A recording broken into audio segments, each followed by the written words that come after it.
The archaeological team stood frozen, staring at the holographic projection in complete silence.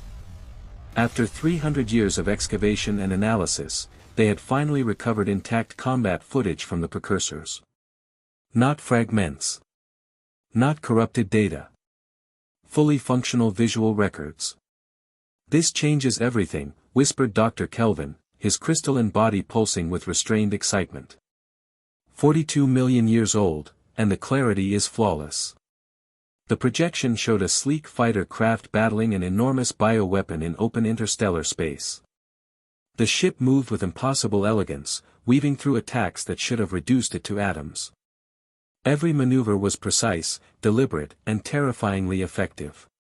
Lyra Nash, the human consultant brought in for her knowledge of ancient weapons systems, leaned closer.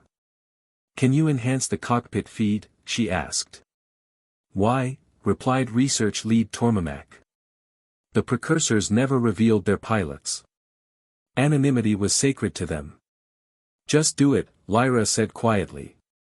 Reluctantly, Tormamak adjusted the settings.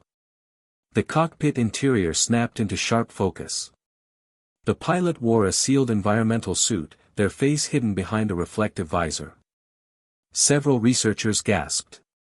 "Those are human hands," Kelvin murmured. 5 digits. Bilateral symmetry. That can't be possible. Lyra watched silently, her expression unreadable. "Increase the audio," she said. "Let's hear the communication logs." The recording crackled. A voice cut through, focused, sharp, unmistakably confident, speaking in a language older than any known civilization. "The translation matrix can't process it," Tormamak reported. "The linguistic structure predates everything in our archives." "Try Proto-Aryan reconstruction," Lyra suggested. "Pattern set Omega-7. "That's a restricted human military database," Kelvin objected. "How do you even know about it?" Lyra didn't answer. After a tense pause, the team activated the protocol. The voice resolved into clear words. "Target locked. Executing assault pattern Helix 9. And if this fails, I'm having words with whoever designed this ridiculous bioweapon." The room went dead silent. That wasn't similar to ancient human speech. It was exact. "That's impossible," Tormamak stammered. "This footage predates human civilization by 40 million years." Lyra calmly reached forward and muted the audio. "Trust me," she said, "you don't want to hear the rest." I sounded terrible. Too much adrenaline. Zero professionalism. The silence that followed was heavy. "What did you just say?" Kelvin asked, his voice barely audible. "I said muted," Lyra replied evenly. "The tactical data is useful, but my commentary was embarrassing. I kept referencing old Earth movies no one else understood." Tormamak stepped closer, multiple eyes narrowing. "You're claiming that pilot, is you?" "Not claiming," Lyra corrected. "Confirming. That's me flying the Helix 9 assault against the Devourers. Second Battle of the Void Gate. I lost 3 wingmates that day." Kelvin shook his head. "No organism can live that long." Lyra met his gaze, her eyes carrying the weight of centuries. "Humans are very good at surviving." She continued quietly. "The precursors weren't aliens. They were us. Time-displaced, technologically advanced, and exhausted from watching younger species repeat our mistakes." "Prove it," Tormamak demanded. Lyra stepped to the controls. In 14 seconds, the pilot performs a vertical spiral. The bioweapon fires plasma arrays. The pilot dodges left, reverses thrust, and deploys a graviton mine directly into the sensory cluster. They watched.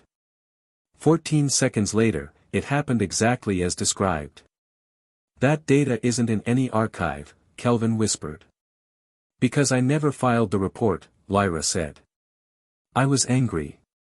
Lost friends. Argued with command. Got suspended for 3 weeks." She pointed at the display.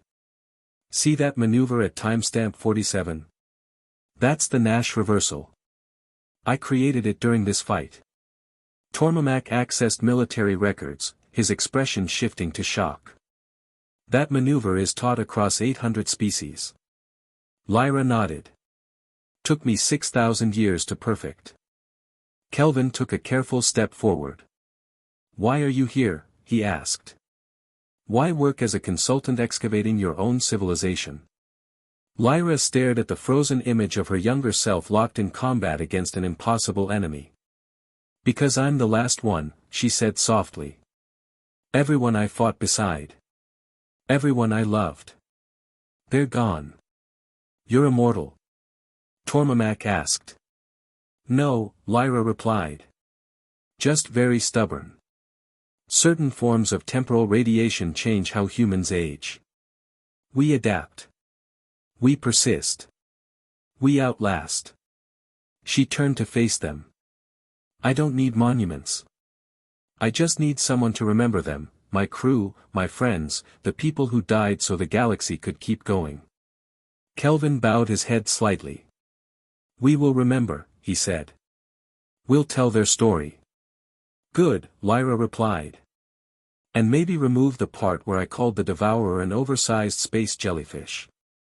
Some dignity should survive. Despite himself, Tormamak laughed. You really haven't changed. Oh, I've changed, Lyra said with a faint smile. But some things stay the same. Humans protect. Humans endure. And we apparently can't resist bad jokes in life-or-death situations. She looked once more at the ancient footage. Play the rest if you want. Just know the human in that cockpit was terrified, determined, and fully convinced she wouldn't survive the day. Then why fight? Kelvin asked. Lyra smiled, sad, ancient, and somehow hopeful. Because that's what we do. She turned away from the display as the footage resumed, her legacy finally no longer forgotten.